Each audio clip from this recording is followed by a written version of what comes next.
Welcome to ONPOD's Expert Seat, and I am here with Corey Hall, the CEO of Procore Foundation Repair. Nice to have you on, Corey. Well, thanks for having me. Thanks for having me. So I was on Facebook and I just, somebody had written something in the bosses group about, oh, I got a problem with my foundation, water's coming. And I swear there must have been 20 people just recommending your company under there. And I was like, damn, okay, this is the guy. This is the guy that built the company that everyone's talking about. Yeah, we are the guys. We are the guys. I mean, yeah, everyone's recommending us probably because we do good work. I guess so. So I created a list of questions here Okay. for homeowners that could, that you could help with. Yep. Just with giving them tips, things to look for. Right now, there's floods in Nepean as we're talking, like full of water everywhere. Canada Day was, we got lots of rain Canada Day. So there's been a large volume of calls coming in from Nepean right now. Yeah. Everyone's basement's flooded, backed up. So yeah, there's big issues there. So how are you dealing with all those calls coming in? I mean, right now we got a couple specialists on the road, so we can, we send them there to assess the situation. But what we're starting to do now is do virtual assessments so we can get to the customer right away. Because that to me is a lot of value. Like right now, especially with these floods, there's so many calls coming in, and sometimes it's 2-3 weeks before we can send someone out there. So now we've kind of switched to virtual assessments where we can at least assess what's going on. And then if we need to send a specialist out, we send a specialist out. But at least they're getting an answer. The client's getting an answer right away of what's going on. And, so we've kind of switched to that.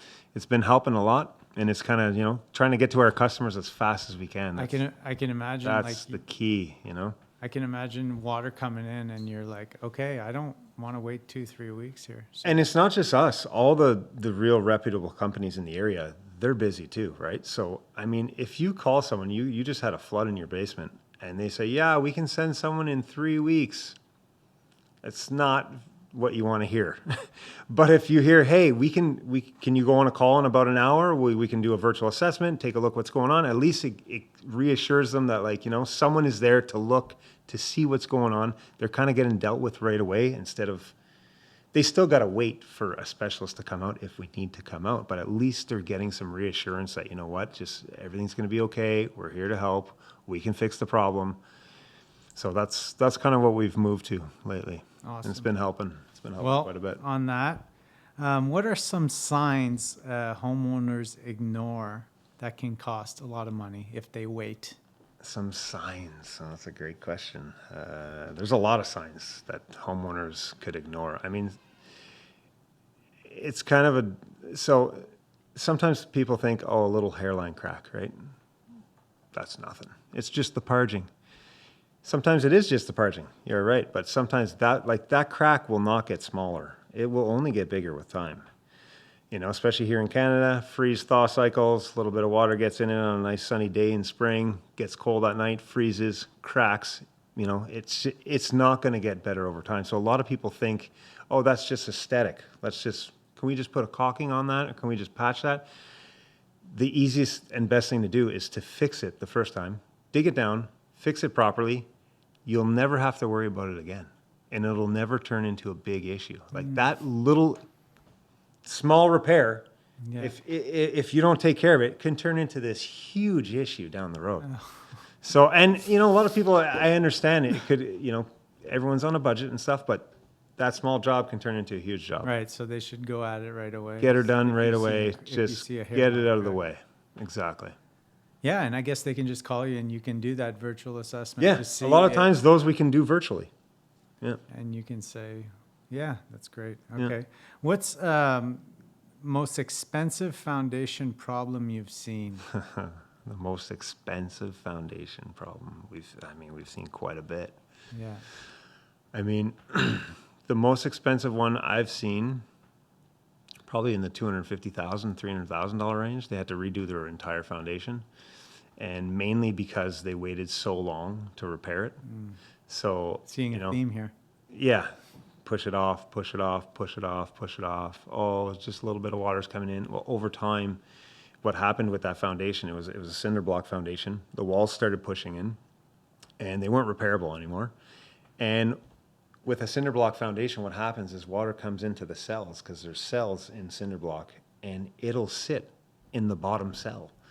And what happens is when water's sitting in concrete, it's just going to rot it out over time. So what happened was water was coming in for so long, it was sitting there, it rotted the entire first row of block around the foundation. So the whole thing had to be replaced. Oh, wow. But if they would have taken care of it years prior, they could have just dug it up, waterproofed it. It was still a large enough project, but nowhere close to replacing What do the you whole have to foundation. do then? Like lift the house? Basically, support the house and start changing the walls.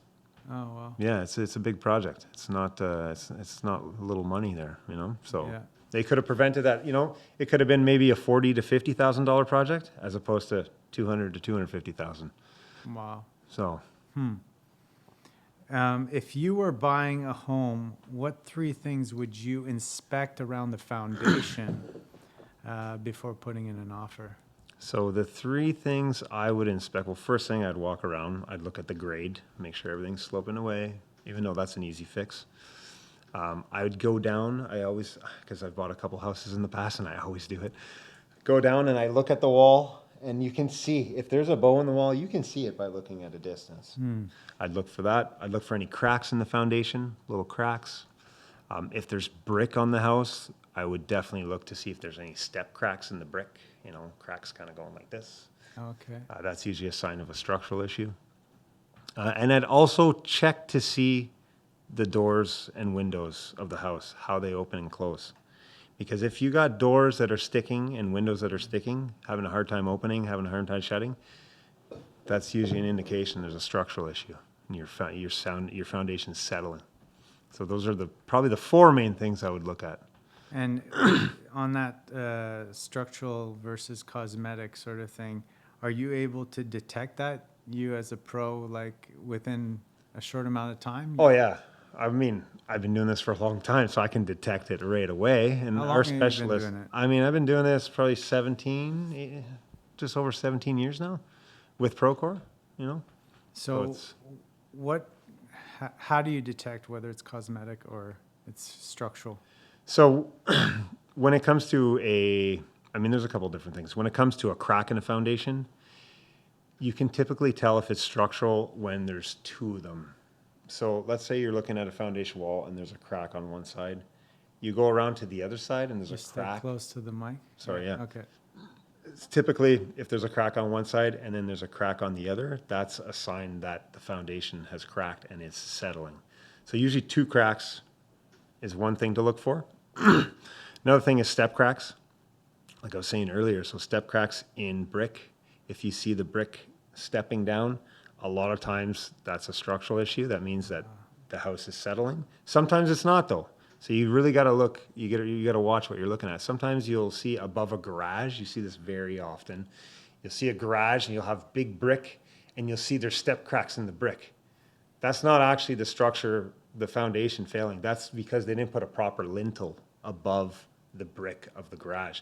So it's insufficient, so it's actually bowing and that's what's settling. So that's not a structural issue. That's just a brick issue. Okay. But I mean, like I said, the 2 cracks, usually when you see one, you always see another one, or step cracks in a brick. Obviously, very a visual sign if you're in the basement, it's unfinished. I mean, you could tell if it's a structural crack. If you can put your hand in it, it's probably structural. Okay. Or if the wall's bowing in, cinder block wall, that's a structural issue, you know? So, I mean, it took me, like, it's been years I've been doing it, so I see it right away, but it's something that a homeowner could see too. Like, I mean, if ever they have any concerns, like it might be structural, all they got to do is give us a call and we can assess it for them for free and, help them. And what would you say are the 3 biggest myths around cracks in the foundation that homeowners believe? So the 3 biggest myths. So I got, Or you can. I got 2. Okay, you can give me 2. So yeah, so it's kind of funny. So some clients, it usually goes one of 2 ways. They'll see a crack in their foundation. It'll be a hairline crack and they'll be freaking out. It's a minor crack. We can dig it. We can repair it. super easy job, nothing to worry about, but they think their foundation is garbage and it's failing and we need to take care of this now, like stressed out. And then you got other clients that have a crack that you can pretty much put your hand in.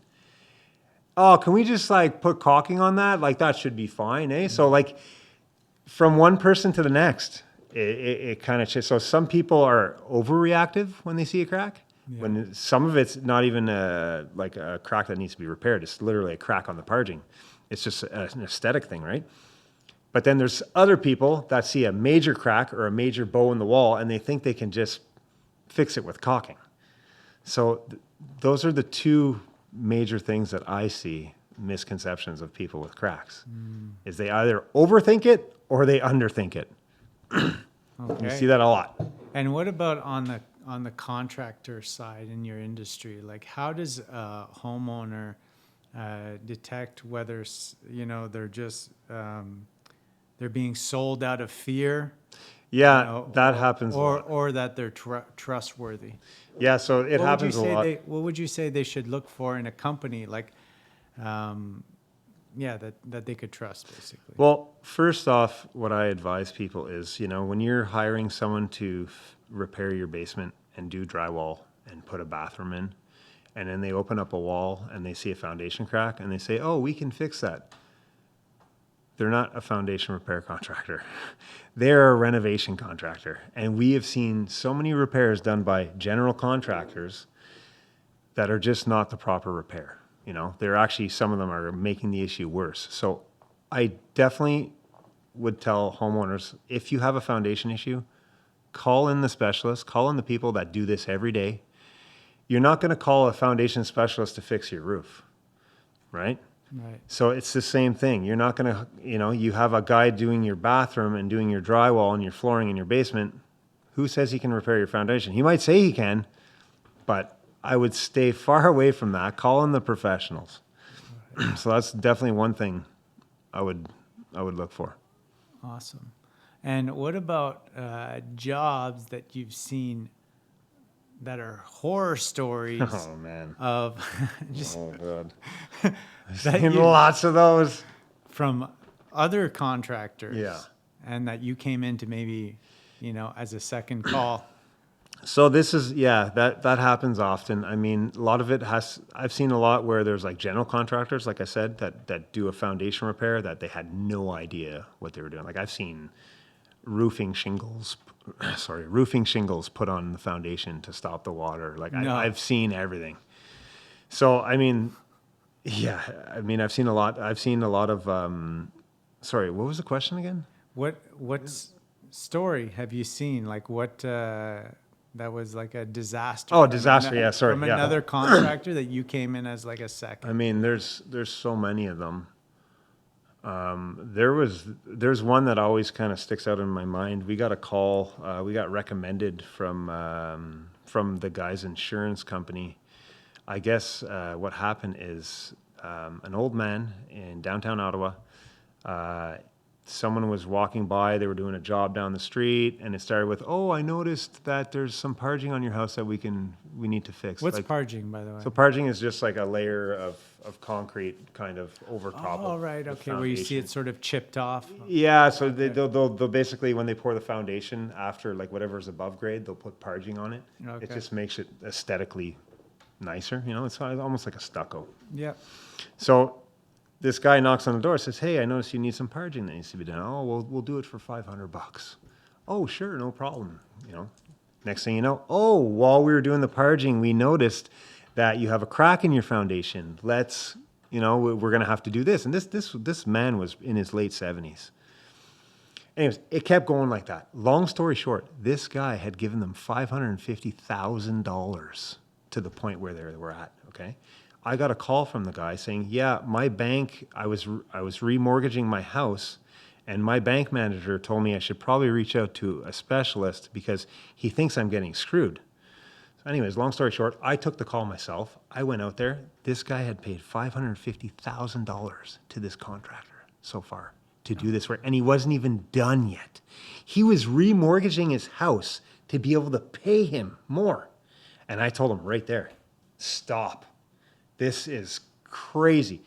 The amount of work that the contractor did, first of all, it was really shady work. It was work that didn't have to be done, and it was way overpriced. It would have been maybe a $20,000 job, and he had paid them $550,000 so far. So that was probably the worst one that I saw. Anyways, long story short, he ended up taking them to court. I don't know how it ended up. I kind of kept in contact with him, but I don't know really how it ended. But Oh my that God, was you gotta that was be terrible. careful. That was terrible. And these guys were doing a job 3 houses down from this old guy. So was that person getting screwed too? But I mean, you really got to watch out. There are a lot of shady contractors out there, like more than you'd think. Really? So that's probably the worst one that I've seen. But another one I'd like to bring up is we get it quite often where, oh, we're deciding we're going to go with this contractor instead. They're a lot cheaper. No problem. And then we get a call back 2-3 months later, and they want us to come reassess the job. And we get there, and the job has been done, and they've paid this guy. They're not coming back. It's still leaking. They don't know what to do anymore. So they're calling us to come in. So at the end of the day, it's going to cost them more now because we got to go in. We got to take off whatever the first guy did and do it properly. So that happens probably like a lot more than you'd think, where people think it actually happened to me with my roof. Got a quote for a roof. Gonna go with the cheaper guy. Seemed okay. He started the job, did a terrible job. Roof was still leaking. He had been paid. He wasn't coming back. So at the end, you're paying more because now you got to hire a real company to come in to do the job properly. So we get that all the time where we go back after they've hired the cheapest guy. Their foundation's still leaking. Now they can't get a hold of the guy. Where did he go? No one knows. So that's another thing. So how do you ensure that that you're not that company? I mean, how do we ensure that? I mean, we try to be as transparent as we possibly can with our customers. I mean, I think that's the key, being like customer service is our number one, and transparency. I mean, we want them to know, like sometimes, okay, we can't be there for a couple of weeks. We tell them we can't be there for 3 weeks, even though sometimes they want us to be there earlier. We're not going to tell them we're going to be there tomorrow and not be there tomorrow. I mean, we are a legit company. I mean, we try to show our customers that we're not in this for a quick buck. We're in this long term. I mean, we want to grow this business across Canada, right? So we're not all about getting in, getting out. So how do we show our clients that? I mean, we just try to do it. Like we hand out pamphlets when we go to we try to do everything we can to show them this is, we're different from the others. We don't just show up in our shorts and, hey, this is the quote there, right? Like we got a nice CRM system. We leave them pamphlets. We have nice cards. We do follow-ups with them every 2 weeks after we send an estimate out. So we just try to show them that we are the real deal here, and if they're ever, and you know what? There are issues that come up on jobs, and we are there to fix them. And that's the key. I find that is the key. And you can see in some of our reviews where we've got a lot of 5-star reviews. And I think there's one review in there saying, you know what? We had an issue. They came back, they addressed it right away. And that's what matters most. And it is what matters most. Like I was talking about my roof with my roofing contractor. It was still leaking after. If he would have just came back, and I'm not mad about the leaking part. Stuff happens. The fact that he didn't come back and honor his work, that's the issue. So just wanting people to know that we do honor our work, we do honor our warranties. So we do what we can to try and give trust. It sounds like you uphold this standard. Yeah, you have to. I mean, there's a lot of companies out there that just want to go out and sell, get the job, do it. They're looking at the money, but the way I look at it is you can't just look at the money, because if you look at the money, you're tunnel vision. You got to look at the big picture. And I've had a lot of young companies that have started up and asked me, "How did you get to this point?" And I said, it's so easy. It's really not that hard. Customer service. Do what you say you're going to do. Mm-hmm. I mean, give them the quality. If you screw up a job, like we had one the other day, the guys plugged into the house, they blew the breaker. a lot of other companies would have been like, oh, it's not our fault. Right away, we had the electrician come in, change the breaker. Like, we fixed it. It was our mistake. We fixed it, you know? Taking ownership. You got to take ownership. You got to take ownership. And then, like I said, these young entrepreneurs that have asked me, they're like, you know, what do you do? I'm like, just customer service and take ownership and do what you say you're going to do. That's all you got to do. And then at some point, the referrals just keep coming in. And you'll be busy forever and you do great work. If you want to just be in business for a couple of years and make some quick money, take the money, do the job half-ass and get out, you know? Yeah. But if you actually want to be able to sleep at night, I sleep very good at night, by the way. I do. I really do. But if you want to be able to sleep good at night and you want to be able to walk around and you don't want to be hiding from people that you screwed over the years like that, I don't know how people, there's a lot of people that live like that and that's not us. So true. Yeah. But it kind of says it all in your logo, you know, professional, Yeah. pro, core. That is it. Professional at their core. Yeah. It's great. I got one more question for you. Yep. When do you tell a homeowner that they don't need your service? Surprisingly, it happens often enough. So we do get calls sometimes that is not even foundation related issue. Or we do get calls sometimes where we tell them, listen, you know, this is a very minor issue, something you're going to want to monitor, but it's something that I wouldn't really worry about right now. So it does happen. We don't just go in there and try and sell. I mean, we have them all the time. Parging is a prime example. A lot of people think their foundation's having issues because there's a little bit of cracked parging. But once our specialists go on site, they see right away it's just parging. So they're not going to sell them, we got to dig your whole foundation, because that's not what has to happen, you know? So it does happen a lot more than you think. And we also get a lot of calls where people think it's a foundation issue, but actually it's not. It's a plumbing issue. It's a roof. We've had some roof leaks where, you know, they thought it was their foundation, but there's a lot of times we do water tests with them outside and we see, like, they think it's coming from the foundation. You start doing water tests, it's actually coming in from their siding. So there are a lot of times where they're calling us, we're just giving them advice. And we've actually gotten a lot of good reviews on Google for that. People saying, oh, you know, they came in, they gave me great advice. They didn't sell me anything because I didn't have a foundation issue. It was actually a siding issue. So. Yeah, I've seen the reviews. Yeah. Wow. And like I said, the Facebook comments on Yeah. the bosses group. Yeah. My goodness. I mean, we try and do the best we can, you know. I think we highlighted the expertise here of foundation repair.